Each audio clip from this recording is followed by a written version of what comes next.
What's up, guys? Today is Thursday, 10/10. Happy birthday! Shout out to Tony. Happy birthday, Tony. Yeah, I don't know how old he is. He's old as shit. But today is an amazing call. I'm sitting down with Bazan, the president of the Cowtown Warriors, and the beautiful, amazing Brittney Kosev from BK Real Estate. Today we're going to talk about a lot of things, okay? I want to talk about the market. I want to talk about helping veterans. I want to talk about your actual story. The whole point of today is to announce, well, not to announce, but to drive home the second annual charity golf tournament, which is on this Halloween. We have an 8 a.m. kickoff. Spooky shotgun scramble. Yeah, we're going to have a lot of fun with it, all right? There's going to be, what was that wave? Oh, it's on you don't have to look at that camera anymore. Oh, we're going to have a lot of fun stuff. We're going to have closest to the pin, longest drive, and then spookiest drive. All right, I'm going to pick one that's scariest drive. So I'm going to pick one that's blind and just make people try to hit it over. Yeah, we need like trees. a good hook. I already got it. You figured it out? Yeah, I did run recon. Nice. So. AKA you went and played golf one day? Yes. Okay. Yes. It's good networking opportunities. So, if at any time during today's call, if you guys have any questions, drop them in the comments. Let us know. If you have anybody that is a veteran that is in need, drop it in the comments. Reach out to the Cowtown Warriors. They're an amazing organization. If you have any questions, drop. Man, thank you so much for Bazan. Like, hey, babe. There you go. Hey, babe. Hey, babe. Practice it on Lucia. I'm going to call you sir from the rest of this time, all right? I just want you to know that, so my stress is already peaked and I'm starting to glisten. Fair enough. Fair enough. So, tell me about your start. I know we've been doing a little bit of discussion, but you're in a suit, but you weren't always in a suit, right? So that is true. Where'd you start? So, I grew up in the Northeast, up in New Jersey. Two older brothers were both in the Navy. And just kind of inspired me to look at services and what I wanted to do. And my middle brother was at the Naval Academy, so when he started going there, it was like, again, I drank the Kool-Aid. I went, visited, and it's like, that's what I want to do. So your older brother? Older, yeah. I'm the youngest of three. No, I'm saying your oldest brother made the smart decision. I went to SUNY Maritime. SUNY Maritime, that's right. That's right. Hashtag alma mater, SUNY Maritime. So then you and your middle went to the Naval Academy. Yeah. Okay. So did your oldest brother also go into active after? He did, yeah. So they both actually had a career in the Navy. So my oldest brother spent 30 years. My other brother spent 27. Active duty, surface warfare guys. They drove ships for their whole career and did that. And then they looked at me and it's like, well, you're the black sheep of the family. If my brothers were here, they would say the reason you got in the Marine Corps is because you could never spell your name right. So here I am. Somebody has to protect the older Navy guys, right? Like there's so many things we go back and forth all the time. When my parents were alive, they heard all of it from the three of us, and it till the day they passed away, it never stopped. So how long were you in the Marines? I spent 6 years. 6 years on active duty. I was an artillery officer, so I did a 9-year-old boy's dream job. Got really big guns and ran around the woods all day. It was great. That's it was amazing. Awesome. Yeah.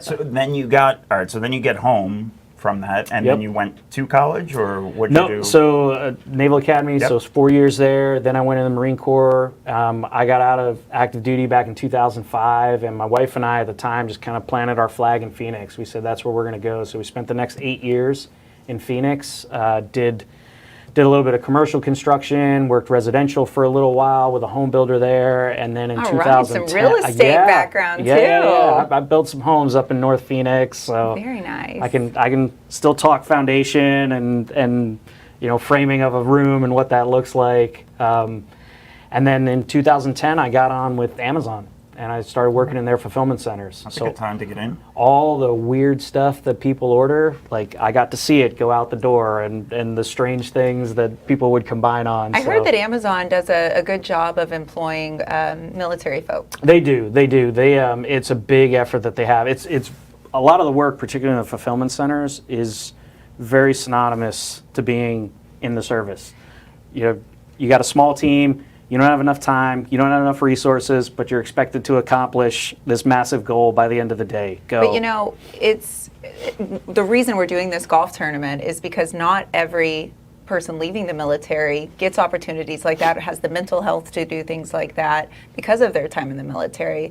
And so you're part of Cowtown Warriors. Maybe you could talk a little bit about why you guys do what you do. Yeah, so the organization started in 2013, and it was really just a handful of veterans who kind of looked around the landscape and said, There's a what need. could we do? What could we do? And it started as just like a little cocktail hour. Like, let's just invite some people that we know, get our name out there. We were actually under the umbrella of another 501c3, so it was donating funds through them, but then designating it for our organization. Eventually, we got our own 501c3 designation, and it was really just how can we be impactful and be more impactful to the sense that, like, we don't want to take anything.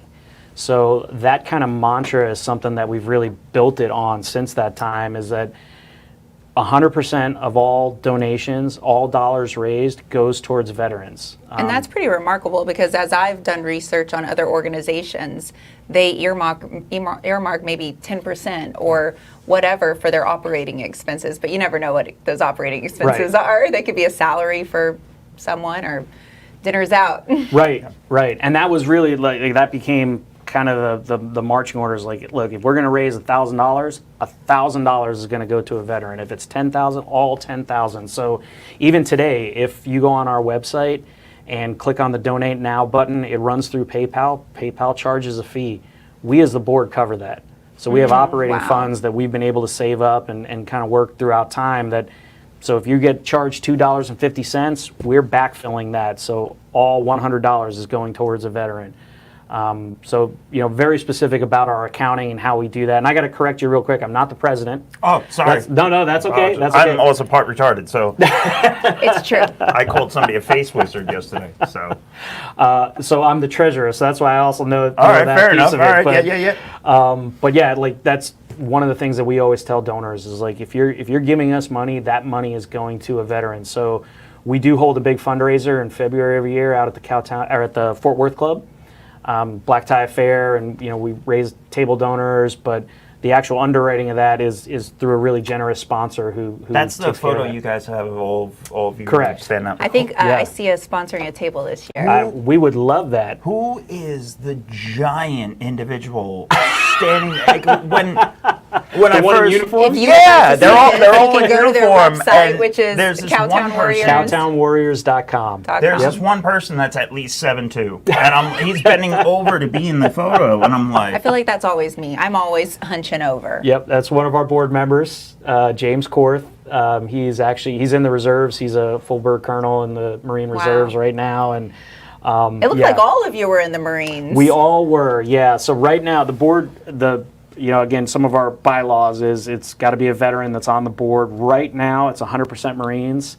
But you don't not let anyone in. We're happy to talk to them.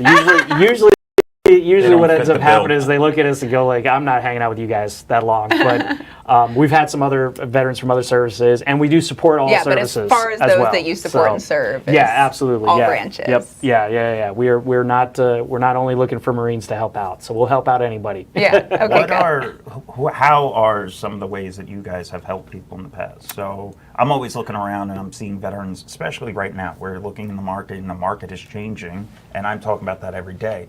Right now, people are hurting. So how are some ways that you guys provide help? How can people reach out to you guys? Yeah. How do they get on the list? ABC. And maybe give us an example of someone. I've got a couple of great ones that we love to talk about. So the process is go on our website. We've got an application link on there. It runs through a process with an organization called Combined Arms, which is a state-run organization that helped to put together all of these veteran nonprofits under one umbrella. So they help to vet us candidates. So they'll actually gather information. You need to have, if you didn't serve, there's the DD 214, which is a single sheet of paper that basically says this is what you did when you were in, here are the awards that you got. So you need that. Every service member has that. And they know what that is. They do, yeah. If you tell them DD 214, they know exactly what it There's is. so many acronyms in the military. I'm just getting started. You could have your pen and paper. But they'll go through that application process. The organization that helps to vet those candidates gather the information that we need, and they supply it back to us and go, hey, here's the need. And then we'll do an internal vetting process too. So we'll call that veteran and actually talk with them and find out what is the need. So oftentimes we get a request for, hey, I'll give you one. So to your point, right, a great example. Last year we got a request through a YouTube link. So this young Air Force veteran, single mom, had gotten out of an abusive relationship. She moved her daughter back to her home, or her dad's home. Dad was a smoker. Daughter had some asthma issues, so she got this trailer and got it put on their property. And her request was someone to come in and help me install windows on this 40-year-old single wide. And she showed, we saw the link and passed it around our board, and it's down to the studs. She's running her water into her sink from a garden hose. Like, she just wanted someone to help her put in these brand new windows that someone else donated. So she was thinking like a church group or somebody, like, could you just come and help me install these things? And we started looking at it. Our board got involved. Our president at the time went out there, sat down with her, looked through it, gets on our team's chat and says, hey guys, like, I guess we can swear on this thing. Yeah. Like, Oh, yeah. this thing is a piece of shit. Like, we should not invest any money into it. And we started to look at, okay, how much do we have left? What does it make? We were able to purchase her a brand new home. So Wow. a manufactured double wide, we were able to drop that. And we partnered with another organization called Servolution. And they were having a big blitz day that day. So they got contractors who came in and hooked up the sewage for us. They helped hook up all the electric. So all those little other expenses, we partnered with someone else to do the rest of that work. So, think about that. Like, hey, the conversation with her when they had it was, hey, we're not going to be able to do this. Really sorry. We'd rather just buy you a new house. And she's like, Oh my no, I gosh. totally understand. I get it. And she's like, no, did you hear the second part of that? Bus driver, move that bus, Right. right? And she was like, wait, like it took a second to sink in. And then, yeah, no kidding. We had this big double wide come down and get installed. We actually had to get a new concrete pad laid for it just so that so now this young woman who went from, my God, I just need new windows, has a place where she can raise her daughter and feel secure and know more than that, I think that since you laid that foundation and put it on a slab, you've actually given her a primary residence that has some value in the future too. And yeah, so like, we've changed that trajectory of her you've life. changed the whole family. That's the goal, is not just, we don't want to be a handout, we want to be a hand up. We want to be able to provide an answer to someone that is more than just, because they're, somebody gets in a situation, they're just fighting the alligators closest to the boat. They are just trying to, hey, how do I keep the lights on? How do I keep my family fed? What are the things that I can do?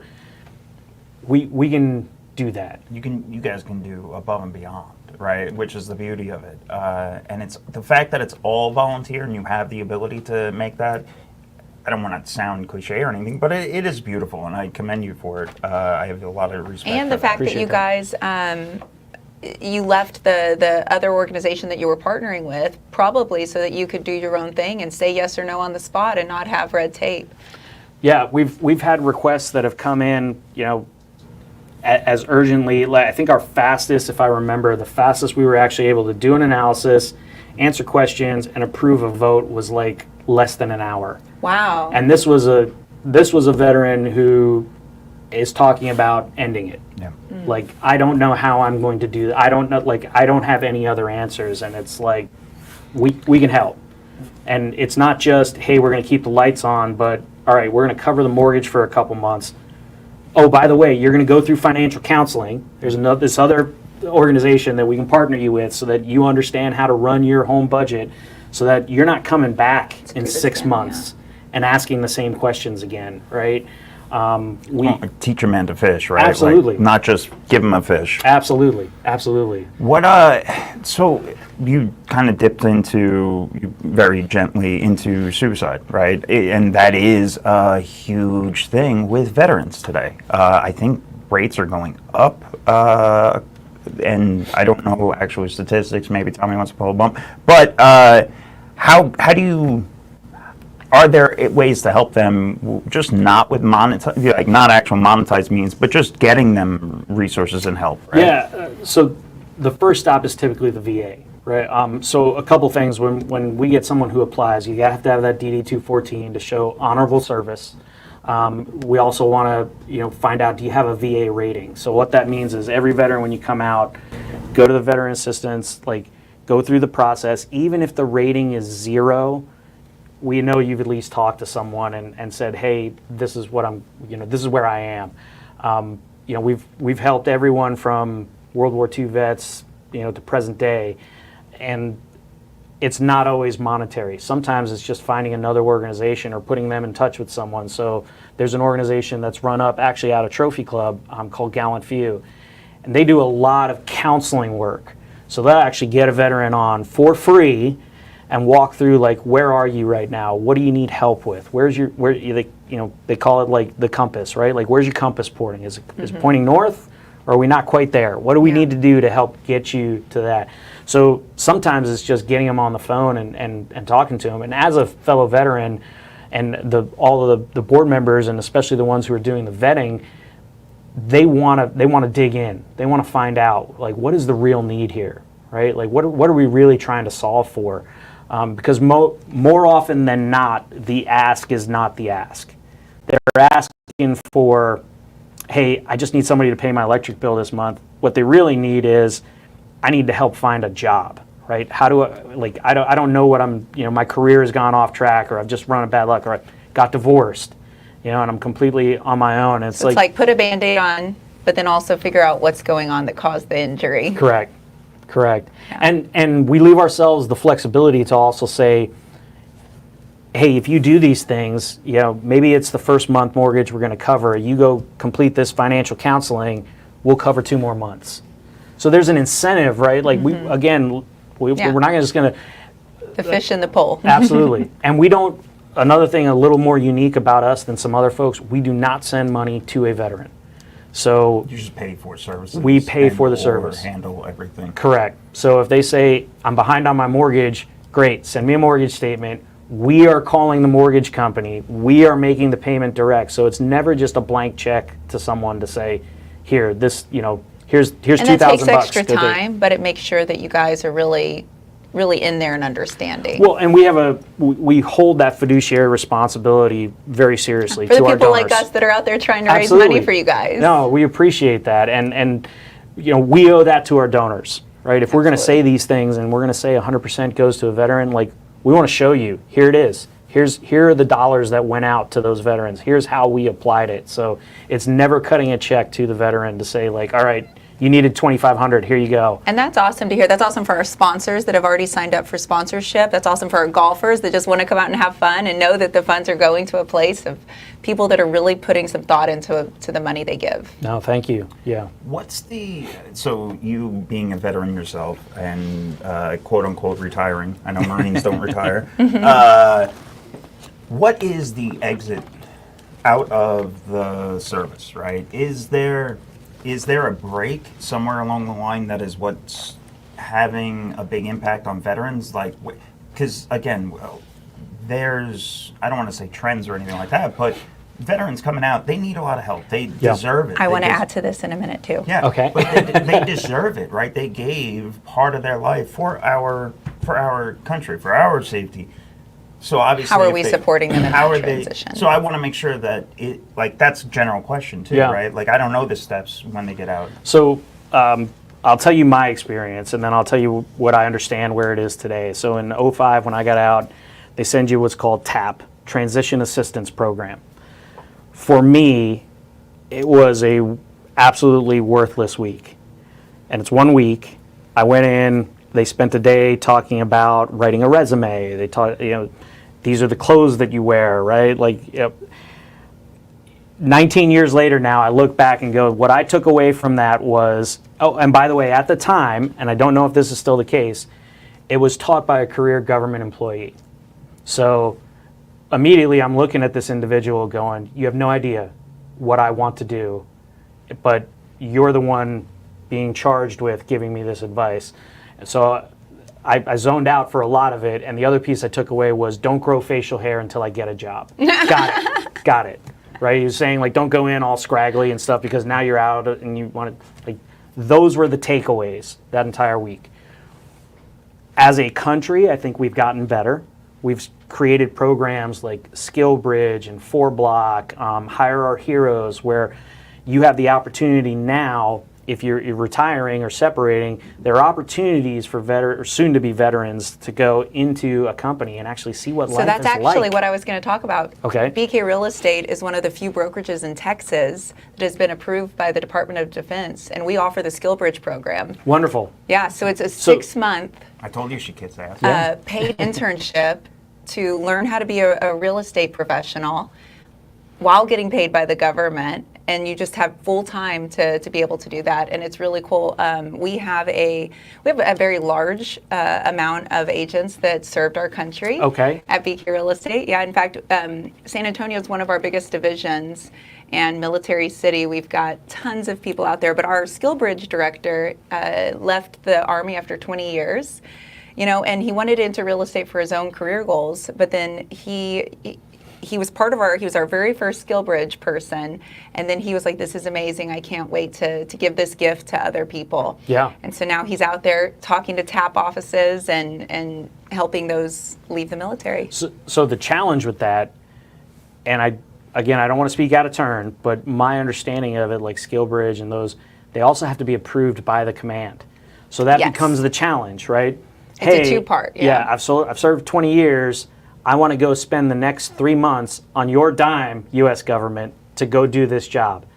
So you can apply for it, doesn't mean that you're going to get it, right? So, like, while there are these programs out there that are great, like, I would have loved to have been able to intern somewhere for a couple of years and really figure out, like, who I am. And I don't know what the qualifications are, but they have to go to their direct supervisor and get approved. How many veterans are we talking in numbers, right? So, like in these programs? I mean, that's a great question. Ours is a new program, and we have only a handful of veterans that are going through it. But it's more about, getting the word out because they don't often know what their choices are, right? So we go to career fairs and set up booths and talk about real estate. What ticks me off is the approval rating that we're talking about, quote unquote, and there's no reason for it. I obviously, again, you're not talking about billions of dollars. That I would be very stressed to find that it'd be that higher. And you're talking about pennies at the end of the day you're talking about putting money back into the economy, putting money back into the veterans that help you have this economy, right? Keep it safe. So there's absolutely no reason not to. I'm gonna speak out of both sides of my mouth. I hear you. The challenge for Marine Corps, the Navy, the Army is they're not there to develop Tommy when he leaves to go be a real estate agent. Yep. That's not their job. That's not their core focus. So that's where the rub starts to happen. It's like, is this person essential? Do we really need them? There's a member on our board who got to do a program. I believe it was actually a Hiring Our Heroes fellowship. So he went to an organization, worked for 3 months, and was able to do it. Someone else, same command, same base, same unit, never just either didn't do it or was told, hey, you're too essential, so don't even bother. So that individual didn't. Now he's out and going, crap, I got to go find something. Now you're on the backside of it. So while he's got a military pension, half of his pay to at least float him for a little while, that's a whole lot of burden that you've thrown on someone. So I wish it was an easy answer. Like, everyone should get 90 days at the end of their term and just be able to go do this. Like, that's a lot of people. And you are talking thousands every year that are coming out of the service. And all of these services are having trouble hitting recruiting goals. I think you've probably read the articles, right? Was it 80% of the population today is not even fit enough to serve? Like, you definitely don't want to entice people to leave too. So just from a machine or business standpoint, I totally understand it too. It's kind of like that when I was teaching. I used to be a school teacher. Okay. Librarian. First, I was a 4th grade teacher. Then I was a librarian. But when I was a 4th grade teacher, I taught in a really high poverty school. And I was a good teacher. They never wanted me to leave. I felt like, okay, I put my time in, give me an easy job now. Like, let me go somewhere else. But they didn't want to. They want to keep you in the machine because they know you're good. That's a quintessential military, right? You Yep. don't show anybody that you're good at I had something. to get my master's You're just going to be given Brilliant to everything, leave. every job. Oh, he's good? Give him every task. Keep going. It's sad, though, obviously it's sad, but a lot of times getting out of the military, what made these individuals amazing is the surrounding, right? You always have to live up to your surroundings. So if you're around professionals that their job is 24/7 being cut, right, being lined up, and then all of a sudden they're being sent out on their Yeah, own. they've got and the they're, discipline, the accountability in place. but a lot of times the it, structure. it drops real quick. That's the does. thing. So once it drops, and then if they're trying to go somewhere to say, hey, I would like to go get support to go join this company that's going to help me in one way or another, be that surrounding people that I need to be professionally now. I did it in the military. Now I need it professionally. But there's that disconnect that it drops. You know, it's so funny you that end up underneath the bridge next thing, you know. the Like, veterans that have joined the company, at first, when they first start selling real estate, they're calling me all the time, asking me if I could approve this or take a look at this or what do you think about this, Brittney? And I'm like, oh, guys, just, you know. Just do it. Do it. But our SkillBridge liaison told me, he was like, listen, you don't understand. We were always having to ask permission, have approval, do this, do that. And so it's just a reprogramming of the brain. That's why the SkillBridge program is really neat if they do get approved for it. Yeah, and again, so I say that like there are these programs out there. There are these resources for free for veterans to get into. Even the VA itself has a vocational retraining program. So you apply through the VA, depending on your disability rating. The VA may pay for you to learn a skill, right? Whether it's going to college or it's going to welding school or becoming a licensed plumber, there are opportunities which frankly just didn't exist 19 years. Like, I mean, when I went, it was here's your DD-214. Thank you very much. Best of luck. So let's kind of segue a little and talk about that. Me and Brittney talk about the market and daily market often. She's got her finger very hard on Texas real estate. But also with Texas real estate, you're talking about buyers and sellers. So these are homeowners. These are people that feel the actual pulse of the market. Where do you want your kids to go? Right? Where, like, is college the answer anymore, or is it more trade schools? I know there are plenty of people making a killing being welders. It's an amazing task. It's an amazing job. I'm gonna wax philosophical for a minute here. So my parents moved here to this country. They immigrated from India. I was born here. My middle brother and I were both born here in the States. My oldest brother eventually got his citizenship as well. But so for us, the answer was from day one. It wasn't if you go to college, it's which one. Mm-hmm. Like that was. It was just a cultural thing. It was just the culture that said, you know, and I teased my kids. I'm like, there was one acceptable grade in my house, and if you didn't get that, like you were not doing, you were not playing sports, you were not doing extracurricular activities. So I say all that in that, like, while I was growing up, like that was the answer for me. As an adult now and as a parent, like I look at my kids and go, there's more out there, right? Like there are things that you can do in life that don't necessarily need a 4-year degree. Would I love? I get asked this sometimes. Like, do you want your kids in the military with all this and all that and all the? I do, because I know how much it impacted my life. My wife is an Air Force veteran, so like we both come at it from different. For me, it was I knew I wanted to go to the academy. I knew I wanted to serve the Marine Corps. Like that was my drive. For her, it was like somebody's got to pay for college. Like, and that was her answer. She walked down and joined the Air Force. Like, so it can be a means to an end, or it can be a great career. You know, there were people that I graduated with that are still serving, 25 plus years later, that are still wearing, and you look at them and go, man, you could barely tie your shoes when I knew you. Like, you're a Commodore now? Like, what the hell happened? Like, but I still want them to look at that, and I want them to look at those other things and go, maybe I had a lengthy conversation with someone in our neighborhood whose son was considering the Marine Corps to go be a diesel mechanic. So he was going to learn the skill and go do it. Wow. Ultimately, that's a long way to a means to an end. Ultimately, he chose, hey, it wasn't really the environment, still went and became a diesel mechanic, and is making great money in doing that. Like, I'm not going to poo-poo that guy because, you didn't wear a uniform, so therefore, no, man, like, you figured out what you were good at or what you wanted to be good at, and you went to go do that. On the flip side of it, do we still get people who, it was either this or jail? It was either the Marine Corps or jail. I had a couple of Marines who were like, yeah, the judge said, I either walk down to the recruiter's office or I'm going with the bailiff over to the... In Game of Thrones, when they send the men to the wall. Yeah, that's right. It's like, which one? You choose. And it's like, I'll join the Marine Corps. I'll go do that. So, like, it's scary because I was the same way, right? College had to be the answer, pushing all the way through, going through. I failed originally. And it was stressful for me as an 18-year-old, 19-year-old, dropping out of college to then work for 3 years. And then I had the opportunity to go back to college. So I did, and I took it. I'm not working as an engineer. Yeah, I'm not a librarian anymore. The skills and everything I got from it, I absolutely retained and I appreciate. Yes.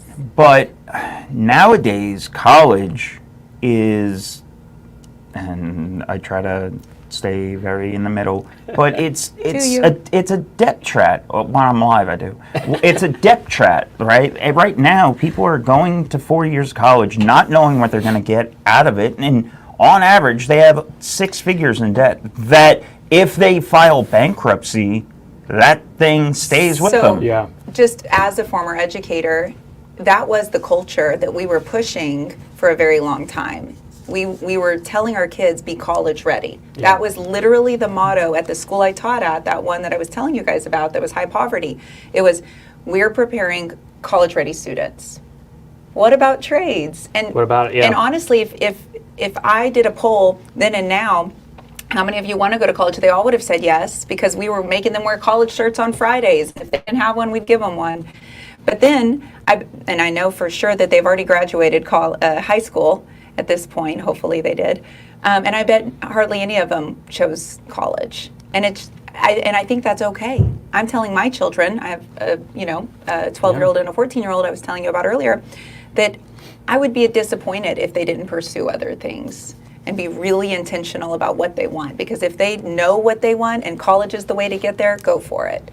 But look at me. I mean, look at you. Education doesn't directly equal like knowledge and smarts, right? A lot of people say, "Oh, I went to." I know. Money. You know how many people? Directly equal money. You know how many doctors, and I know, and I'm not just talking medical doctors, but people that went for so long that they have a PhD, and these people are quote unquote idiots, right? Yeah. With common thought, right? Yeah, they're great at businesses and stuff like that, but they can't have a conversation with people. They're just. Throughout all the jobs that I've had. But if you're a doctor and you would like to sponsor the golf tournament, we're happy to take you money, please. We're not poo-pooing that. Speaking of which, today, I'm going to push it till tomorrow just because today's Thursday and I don't like cutting things off midweek. Today is the final cutoff for sponsorship. So if you are a business owner in North Texas and you're interested in sponsoring and supporting an amazing cause, click the link below, reach out, DM one of us. Today is the final cutoff. I'll push it tomorrow. There you go. And maybe Monday. Sorry, I didn't want to start shitting on college, but Yeah. but it's scary because from somebody that grew up with it, I respect it. I want to push my kids to higher education. I believe in it, not at the cost that it's doing. That it's at. Yeah, I'm a big Mike Rowe fan, so I don't know if you listen to his podcast, Mike Rowe from Dirty Jobs, Yep, right? yep. And he talks. He's very open about, hey, everything I got in college, I now can get from my cell phone. I was a liberal arts major. I sang in the opera. Like, I don't need this. The 18-year-old me today doesn't necessarily need to go do this. The engineer that's building a bridge, yeah, we want you to be pretty book smart. We'd like you to actually know what you're talking about. But there is just a bevy of opportunities outside of that. And for us, so I'm going to bring it back to our organization, like that's also where we're talking with veterans. Like, hey, you've been on this career path. Is it where you're supposed to be? Like, let's talk through this, right? Like, or, hey, yes, you learned how to code, but you haven't had a software job. Like, is that really the right thing? You talk to people really well. Have you considered sales positions? So then it becomes, how do we leverage that network of people in the area? How do we leverage that to help move some of these folks forward? So I think there's, again, like you said, I'm not going to poo-poo on college. Like I want my kids I want them to follow their passions. I want them to make educated decisions, right? Yeah. Like, hey, don't just do this because it's the only path that you know. Right. And to follow, you said passion. I'm a big believer that inside all of us there's a genius zone that we muffle or we hide or we don't listen to. Not me. I Mine's always out. It's true. I radiate it. Constant avatar state. Just non-stop avatar state. That's true. But not everyone. I mean, I'm the oldest of 7, and college wasn't really discussed. And so I didn't know what I wanted to do. So I was just looking around thinking, okay, well, those people, those teachers that I saw smoking in the parking lot earlier, if they can be a teacher, I can be a teacher. But I didn't know that inside of me I was an entrepreneur because I wasn't having those conversations. And there's a lot of the children out there and people in the military that aren't asking themselves, what is it that I like? What is it that I enjoy? And what could I find passion in? And that's part of, get back to your earlier question, like part of the transition I think that we're still missing is that we're not tapping into those things. When I got out as a junior JMO, a junior military officer, as I got out, I was kind of presented 2 paths. You're either going to go sales or you're going to go into operations. At the time, I was like, I don't want to do sales. That sounds slimy. I'm going to be the used car salesman. No, I just want ops jobs. Now, what does ops mean? It meant running a project, being a project manager, or being out. Or in my case, I eventually, joined a home builder, and I had a small community that I was learning how to build homes and go do that. But that's it. There was no. Do you think about owning a business? What does that look like? Do you think about creating your own wealth, and what does that look like? Like, that wasn't even presented as an opportunity. So I think, like, as a nation, I'll speak, like, have we gotten better about it? Yes. There's still some gaps. So what happens a lot of times when someone is getting ready to transition, more often than not, they're like, I'm just going back home. Wherever home is, I'm just going to go back there and go figure it out. Well, that's not really a great plan. Right? Now, maybe if you have an opportunity at home, then that's why you go do that. Or they end up getting a best friend. Hey, my buddy, his family owns this widget shop up in Omaha, Nebraska. So I'm going to go sell widgets with my buddy. And then you get out to Omaha and realize, I don't like Omaha. I don't really like widgets. And my buddy's not really working because his dad owns the company, and now he's the one that's just, riding those coattails. I mean, it's easy to fall into traps of bad behavior, bad habits. So, now that person, it's like, now what do I do? And they start scrambling, and they start trying to figure out, well, I'll do something else. I'll do something else. And then, so you hear it more often than not. I want to say that it's over 80, it might even be over 90% of all veterans will change jobs within their first year. Like, that's the metric we need to be better about. That's where we've got to start figuring out, because oftentimes you're going into what you think you understand and what you know, and not really getting a good grasp on what does this entail. So not only with Cowtown, but just personally, like other veterans in the area, I love talking to people when they're getting ready to transition, because that's where it sits. That's where I'm going to spend my time. What do you really want to do? What do you really not want to do? Because again, you have to think about both. I'm guaranteed that you will get a SkillBridge person that'll be like, I'll do anything. Really? Because there's a toilet that needs to be scrubbed. Or are you willing to go do that? I want to make money. Yeah. So you need to cold call this giant list of people. You need to host an open house this many times. I don't like talking to people. Yeah. Maybe this is not the place you should be. And that's where that gap, and that's why they come out, they change jobs within a year because, this is not where I'm supposed to be. And they're starting to figure those things out. So if grand scale, if I had my vision, like that's what I wish we were better at. That's where I really believe, like, if we can affect that, if we can help someone really figure out who they are and what they want to do with their life and move their lives forward, like that number would change. But too often, and we're our own worst enemy. We're all on social media. We're all looking at, you know, the successful entrepreneur who ran out and just, you know, these, what's the company? It's a hair product company. I can't remember. Nope. It's two Marines that started it. The name will hit me as soon as we end this, I'm sure. I love how I'm the one dropping names, not you. But like, and they're pretty forthright. Like, hey, I saw these guys. They presented at a veterans forum a couple of years ago, and they were really open and honest about how difficult it was. And I think the danger for seeing too much of that out there, seeing the overnight success out there, is that you don't realize, like, maybe you're not meant to be an entrepreneur, right? Maybe you have to learn to be a good civilian employee and what that really means. Or on the flip side, maybe that's really your path and that's where you should be. Well, let's tap into that. Let's go figure that piece out. So I think, like, if like, again, grand scheme, if we were to make big differences for this population, it's helping them to kind of figure out where do they really need to be and understand that.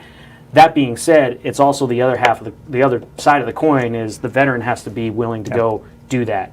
And that's the other conversation. How long before you get out? A year? Great. You're behind the time. You need to update your LinkedIn profile, and you need to start doing these things called informational interviews. And you need to go ask and don't say no to a single one. Mm-hmm. You know, you look at Walmart. I don't want to work in Walmart. Shut up. Go on the interview. Yeah. Right? Especially if I'm along. Go do whatever you need to do. I want to be a cop when I get out. Great. Call the local police department. They offer ride-alongs. Go do it. Go really see. Is that really what you want to do? So there's also a bit of ownership that those who are transitioning need. That word carries so many different. But those who are getting out and taking off the uniform, you also have to take some responsibility to that. So I think, again, it's a big question. Yeah. Like, what can we do? Like, well, we're always stuck trying to fix the problem, but never actually work the solution, or however that saying goes, right? Everybody's stuck at the dam saying, all right, let's help the poor veterans that are already broken and sham. But it's like, there's got to be somewhere upstream that you can fix it or try to make changes. I feel like here we've got the Skill Bridge program at BK and Cowtown Warriors, and we're here trying to bridge the gap. Yeah. I really appreciate you coming out today and sitting down with us and just driving awareness. Speaking of driving, well, hey-o. you guys are gonna be out there on the 31st with everybody. Yeah, right? we will be out there. So yeah, are you gonna be wearing a costume? I will have I didn't have my Cowtown Warrior polo today, so I feel like I'm out of uniform a little bit. I don't know what I'm going to dress up as. Maybe. I'm thinking Hulk Hogan. I might dress up as a professional golfer. Oh. I'll still shank the ball. As opposed to the one you usually play? Yeah, no, just the regular asshole golfer. Yeah, it happens. So, guys, I really appreciate everybody checking in today. Smash that like button. Click the link below. Reach out to Cowtown Warriors if you want to support, if you want to golf. We still have a couple slots open. We have plenty of slots open for sponsorships. The deadline's tomorrow. I will talk to everybody soon. Keep crushing it. Peace. Bye, guys.